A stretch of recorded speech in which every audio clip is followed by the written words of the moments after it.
During the June Joust finals, Shanghai rolled out with a weird variation of Talon Dive, using Ball instead of Winston, and you might have wondered why. If you don't know, Talon Dive refers to Winston comps that employ Moira as their flex support. The comp is typically played with the Reaper Sombra DPS lineup, but due to hero bans, Sombra had to be replaced with Echo. Normally, Talon Dive plays really fast, aiming to secure a quick pick on the enemy backline before resetting and cleaning up the rest of the enemy team. But in a mirror matchup, it isn't that easy. You can't just blindly jump into the enemy backline. First, the enemy can kite the aggression very easily. Talon Dive is a very mobile comp, and every hero in the lineup either has a lot of mobility or an escape ability. Second, the comp has quite a bit of sustain. Moira has burst heals, Eva has defense matrix, and since the comp likes to play together, these abilities can soften or stop almost all damage coming in for a short amount of time. Echo is also really hard to hit with short range heroes. And finally, good luck killing Lucio or Reaper unless you can catch them without their abilities. And finally, every time you want to go in, you have to use a lot of abilities. Winston has to use his leap and bubble. DU has to use boosters and DM. DPS have to use movement abilities. Supports have to use their abilities as well. And all of that for the enemy to just kite you.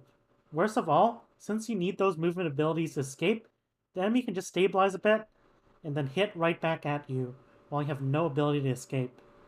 In practice, when mirroring each other, Talon Dive has quite a long poke phase. At the start of fights, both sides are playing slow, with DPS poking and fighting for positions, tanks are skirmishing with each other, and supports trying to save their resources as much as they can. Teams will keep doing this quite slowly until they find an opportunity for them to commit. Either your DPS are in good positions, the enemy has made a positional error, or the enemy has used too many abilities for no reason. Alternatively, your team can also use ults, most notably Coalescence and Primal, to engage early. But the point is, fights when both sides are running Talon Dive last a long time. But where does Ball come into this equation? We mentioned how Talon Dive mirrors have these long poke phases, where both main tanks are effectively just skirmishing with each other. Winston is a very feast or famine hero. When he's in the enemy backline, he is very good. His bubble cuts off healing and blocks damage, while his cleave damage does a lot to clumped up enemies. But when he is unable to play how he wants and spends a lot of time just shooting tanks, he isn't very good. Armor blocks a lot of his damage, and he just isn't that disruptive until he goes in and commits his bubble. Ball, meanwhile, is a way more consistent hero. Ball is harder to force out of the backline than Winston, meaning that he can be a persistent annoyance. Second, while Ball has the option of pile driving, he doesn't have to get value. He can shoot the enemy from behind to distract them, as well as use his grapple to boop enemies to bad positions.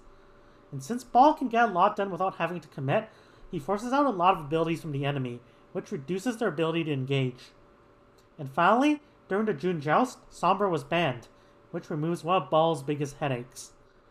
It turns out, Ball's strengths play perfectly into the Talon Dive mirror when Sombra isn't a factor. While the enemy Winston is stuck in the front line fishing for an opportunity, Ball can go into the enemy backline early into the fight and do a number of things. He can harass the enemy backline with his primary fire, forcing them to use the resources to peel.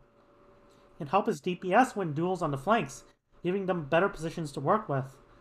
And he can use grapple to boop enemies into his team or off of high ground, which his team can then look to punish. You might think, if the Winston team is so tired of Ball doing whatever he wants, why don't they just engage and roll over the backline? And the answer is the same as in the Winston mirror. You can't just do that.